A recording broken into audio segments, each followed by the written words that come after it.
The smallest players in NFL history. Shout out to Dropkick. Let's get into it.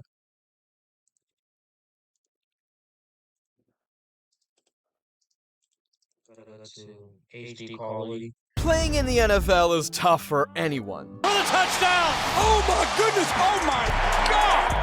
The league is mostly filled with the biggest, meanest athletes on the planet. But every now and then, a fun-sized little munchkin defies the odds and becomes a star. So I walked up there. They had to move the measuring stick all the way down. The whole crowd would ever start laughing. 5061. And these are the smallest players. And that's messed up. Because like when you're on the song, people think like you're a joke. In NFL history. Let's kick things off with Mark McMillan, the smallest dude to ever play defense in the NFL. Listed at just 5'7" and 154 pounds, the little cornerback wasn't getting many looks at college. Probably because you needed a magnifying glass to see the little shrimp on the field. Fortunately for him, back when he was drafted in 1992, the NFL draft had a few extra rounds than it does now. So the Eagles took a chance on the teeny little cornerback in the 10th round. But when he That's crazy. Who knows? That's crazy. The Eagles drafted him in 1992. So does now. So the Eagles took a chance on the teeny little cornerback. Where he was right here. Dang. He was a 272 pick out of Alabama. That's crazy. Back in the 10th round. But when he arrived, he came in as the ultimate underdog with a chip on his shoulder, bigger than the rest of his body combined. He'd hound NFL wideouts like a little chihuahua, nipping at their ankles, and managed to play 8 seasons in the league while accumulating a total of 23 interceptions. In fact, in 1997, McMillan snagged 8 picks and brought a league-leading 3 back for touchdowns going the other way. While little guys like McMillan rarely make it into the NFL playing defense, it's a little more common that these cuties get deployed as returners, which leads us to Brandon Banks. Banks was an elusive little returner who was hard to get a grip on at Kansas State University. He was slippery like a wet little fish and could move like the wind. Still, since he was only 5'7" and 145 pounds, no one wanted him come draft time. So Washington decided to give him a chance at camp and realized that he had a whole lot of talent. So they put money on Banks and let him fly as their starting kick returner. Turns out he was well worth the investment. In 2011, Banks led the entire NFL in kick return yards despite being the smallest dude in the entire league. And he's still actually playing professionally today. Brandon Banks, despite being 36 years old and 145 pounds, remains a threat in the Canadian Football League. And guess what? He's the smallest player up there too. And I guess Kansas State doesn't discriminate against little fellas because they gave a scholarship to this next player. Oh, bro. This dude's Vaughn, bro. Too. Deuce Vaughn is a teeny-weeny little running back that went to Kansas State University. But in college, I watched some of his games. In college, he was a beast. Boy, can this guy dance. He made defenders' lives miserable for 3 seasons in college. Double deuce! Look out! There's no stopping him!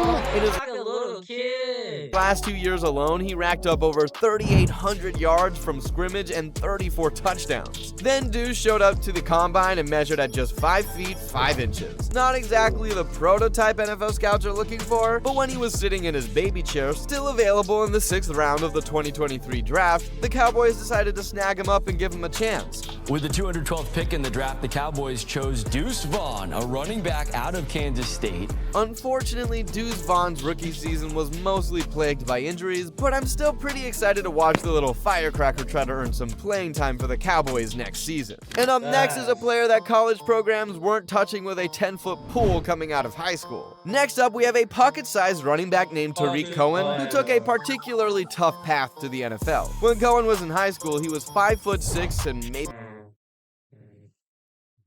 Yeah, I remember him. 150 pounds. No Division I programs were interested in recruiting him, so instead he went to play in Division II for the North Carolina A&T Aggies. And there, he literally had to do backflips to get noticed. That's right, Cohen made a video of himself doing backflips and catching footballs. Look at that. Oh my goodness. 2 footballs.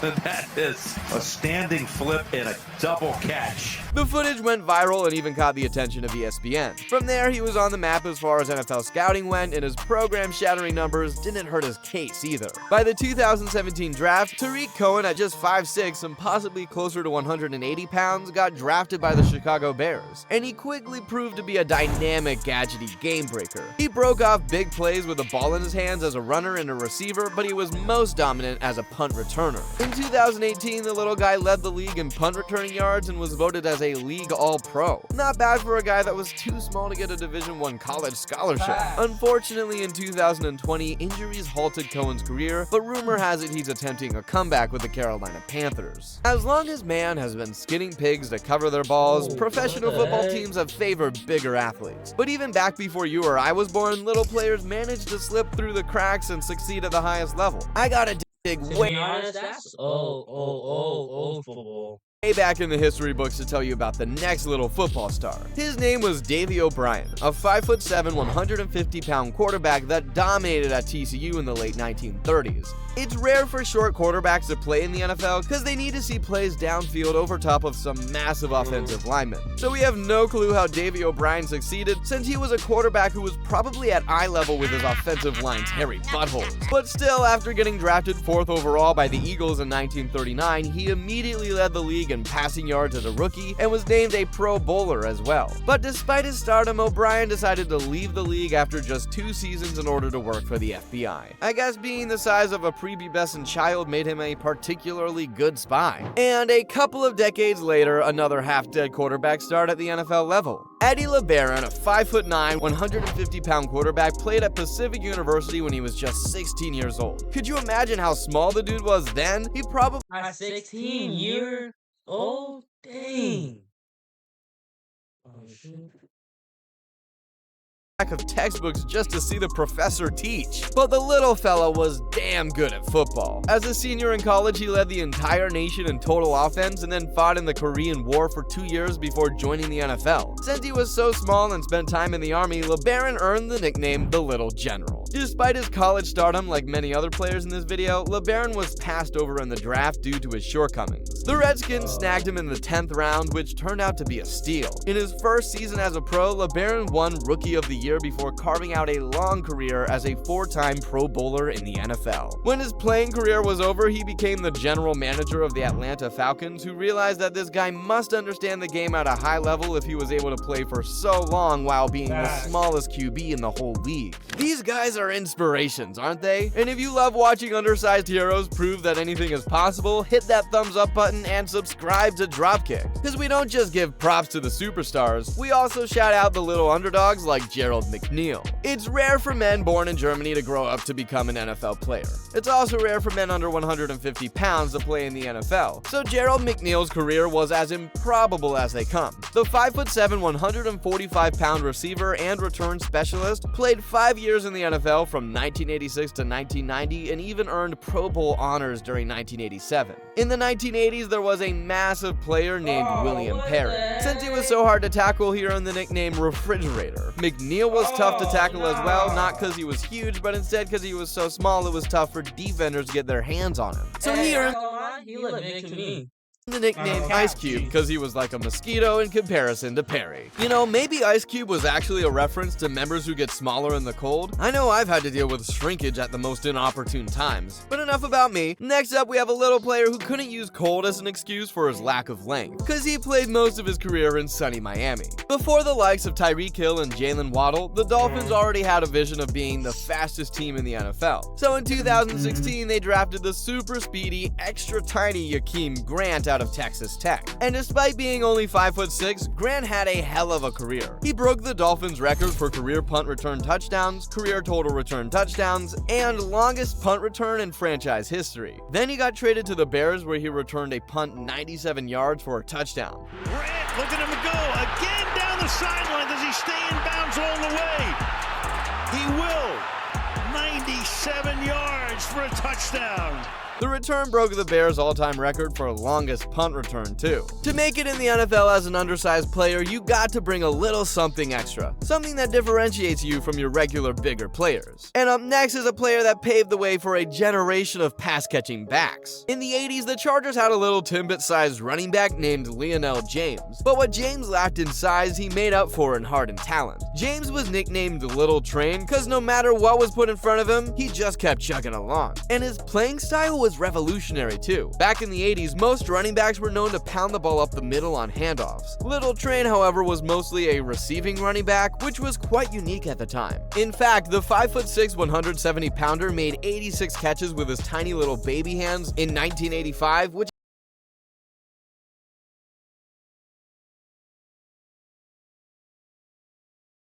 at the time set the record for most by a running back in football history. Lionel Little Train James sure broke the stereotype about what people say about a man with little hands. And if you think it would be tough for a 5'6" man to play NFL, then you'll love this next story about a player that was even shorter than that. When you think of holidays and tiny little helpers, what's the first thing you think of? If your answer was Trindon, props to you. Cause while elves are impressive, they got nothing on Trindon Holiday. At only 5'5", Holiday used his dynamic feet to get a scholarship to LSU, one of the most prestigious football programs in the entire NCAA. And despite being just a schmeckle on the field, he stole the show as a return man and got drafted by the Houston Texans in the 6th round of the draft. In his sophomore season, he led the entire league in return yards, playing for both the Texans and the Broncos. Holiday's NFL career only ended up lasting 4 seasons, but come on, what more could you ask of a guy that needs to grab a chair in order to put his pizza pocket in the microwave? Some of these dudes carved out nice little roles. But up next, we have an undersized player who was one of the best in the entire league. Wes Welker didn't exactly profile as a star receiver on paper. He was a little 5'9" white dude from Oklahoma who wasn't even particularly fast. But he was a shifty little route runner that could spin defenders around like spaghetti as a slot receiver. Throughout his career, Welker became a favorite target of both Tom Brady and Peyton Manning. And one time he showed up to the Kentucky Derby high as a frickin' kite on Molly, handing out free money. I bet some fans thought he was a jockey that just won the race. I mean, he looked more like a jockey than an NFL football player, didn't he? Next up, we have a player that definitely wasn't committing crimes. Because if he broke the law, he would have never been allowed to leave the country. And therefore, he wouldn't have paved his unconventional path to NFL stardom. Doug Flutie is one of the greatest underdog stories in sports history. We mentioned how difficult it is for quarterbacks to play in the NFL if they are shorter than 6 feet. Well, Doug Flutie was listed at 5'10", but there is no way in hell he's actually an inch taller than 5'8". In college, Flutie was spectacular and even won the Heisman Trophy as the quarterback for Boston College. But still, since he was a puny quarterback, he slipped all the way to the 11th round of the draft, making him the lowest drafted Heisman Trophy winner in NFL history. And when he finally got his chance at the NFL level, things didn't really go his way. If he was 6'2", teams might have been more patient with him. But if you're Flutie's height and you underperform, adios amigo. Or maybe we should say, welcome to Canada, eh bud? Because after faltering at the NFL level, he decided to play in the Canadian Football League where he became the greatest player in league history. Flutie won the league's most outstanding player award 6 times, and also won 3 Grey Cups given to the champions of the league while playing for 3 different Canadian teams. After becoming a national hero up north, the Bills decided to give him one last chance at an NFL career at the ripe age of 36, and Flutie didn't disappoint. In 1998, Flutie tore up the league and was voted as an All-Pro and also earned the Comeback Player of the Year award.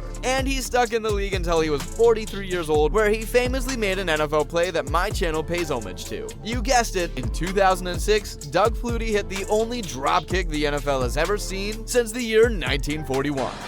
Drop kick for the extra point. It is up and in. Can you believe that? Let's be real, guys. Nothing is more legit than a good old drop kick. Besides maybe Steve Smith, because that dude was straight up legit. Steve Smith wasn't the smallest player in the league, but he was definitely undersized and had such an unbelievable career that I just had to mention him in this video. At 5'9", Smith was small by receiver standards, but was one of the toughest little badasses in the entire league for a very long time. When he was first drafted, the Carolina Panthers deployed him as mostly a return specialist, where he became a pro bowler as a rookie. But it wasn't long before the Panthers realized he could be a dynamic weapon on offense as well. Smith dominated defenses with freakish talent talents in a pint-sized package. In 2005, he led the entire league in receptions and receiving yards. He is undoubtedly the best wide receiver in Carolina Panthers history, but he's more than that. Steve Smith, despite his lack of size, is one of the greatest players to ever play. As of now, Smith is retired and ranks 8th all-time in receiving yards. And no receiver under 6 feet tall in NFL history even comes close to him on the all-time list. And the next player in this video played in the NFL for even longer than Steve Smith. Darrell Green, much like Smith, isn't the smallest player ever, but at 5'9" and 180 pounds, he was undersized, especially for a defensive player. Green called himself an itty-bitty man, but he is more famously known as the Ageless Wonder because he played longer than any other defensive player in NFL history. What Green lacked in size, he made up with burning speed. The little fellow was like a bullet on the field that played 21 professional seasons, including 7 Pro Bowl seasons and 2 Super Bowl titles. It's crazy to think that a player that small could play defense in the NFL, but speed makes a difference. However, up next we have a little player who wasn't most famous for his speed. He was known as a ferocious hitter. At 5'8", Bob Sanders, also known as the Hitman, made his mark in the NFL playing safety. Even though he was usually the shortest dude on the field, Sanders was also the most powerful hitter. He probably shattered more kneecaps in his heyday than any other player in the league. In 2006, he helped lead the Colts to a Super Bowl, and the following season won the Defensive Player of the Year award. And if you think it's crazy for someone that small to play defensive back, wait until you hear what position this next player shined at. Sam Mills was only 5'9" and played linebacker in the NFL. And he didn't just play, he was flat out dominant, earning 5 Pro Bowl selections before eventually getting inducted to the Hall of Fame. But like many in this video, it wasn't an easy path for Mills. Coming out of high school, major college programs laughed at the idea of rostering a 5'9" linebacker no matter how good he might be. He ended up going to Montclair State College, where he made the football team as a walk-on. And he was so good that his head coach Fred Hill tried to do everything he could to get NFL scouts to look at his highlight tapes. The problem was that no matter how impressive his tapes were, no team was going to even consider him because of his size. So like Flutie, he took his talents up north to try to play in the Canadian Football League. But he couldn't even crack the roster there. He got cut in training camp by the Toronto Argonauts, and it seemed that no matter how good he was, no professional team was going to give him a shot. However, he was eventually given a shot in a former league called the United States Football League with the Philadelphia Stars. There, he earned the nickname Field Mouse and earned a reputation as the mouse that the elephants on the field wanted nothing to do with. Mills became arguably the best defensive player to ever suit up in the USFL and helped the Stars win the league championship. After winning the ship, the Stars head coach Jim Mora was offered the head coaching job for the New Orleans Saints, and he packed Sam Mills in his carry-on duffel bag for free and gave him an NFL shot. From there, the rest is history, and Mills remains the shortest linebacker to ever earn a spot in the Hall of Fame. Clearly, scouts have got to do a better job. Just because a dude is small doesn't mean he can't pack a punch, and Mojo definitely proved that. Maurice Jones-Drew was mighty short at 5'7", but he was built like a bullet, and he played like it too. After getting drafted by the Jaguars, Mojo rolled his way all over defenses, becoming one of the best running backs in the league. In 2011, he led the entire NFL in rushing yards, and he wasn't a one-trick pebble either. In a game against the Chargers, he sat Sean Merriman, one of the biggest, baddest linebackers in the NFL, flat on his ass with a pancake block. And this, my favorite play of the entire season. Wow, by Maurice Jones-Drew. The play proved that even though Mojo still keeps plenty of outdated telephone books at his house, he was one of the scariest dudes in the NFL. But when we think of tiny NFL stars, no one quite stood out like Darren Sproles. Darren Sproles also went to Kansas State University, a school that clearly thinks that size doesn't matter. And even though the girls on campus aren't thrilled with their recruiting strategies, it has served them well on the football field. Cause Sproles was spectacular, and he remained spectacular at the NFL level. The 5'6" do-it-all star was nicknamed the Lightning Bug for obvious reasons. No one could catch him with the ball in his hands. At first, he was below LaDainian Tomlinson on the depth chart. Well, he fell below him in all measurements, so he was used as a return specialist. But eventually it became obvious that the Lightning Bug was one of the toughest players to tackle in league history. Throughout his long NFL career, he dazzled for 3 NFL organizations: the Chargers, Saints, and Eagles. In 2011, he broke the league all-time record for all-purpose yards in a season, and in his career, Sproles racked up the 6th most all-purpose yards in NFL history, behind only Jerry Rice, Brian Mitchell, Walter Payton, Emmitt Smith, and Frank Gore. And he did it standing at just 5'6", which is absolutely wild. Size limitations often cause players to get passed on, but that wasn't the case with a little quarterback that made headlines at Texas A&M. Next up, we have Kyler Murray, who was such an unbelievable athlete in college that everyone wanted him no matter how Oklahoma.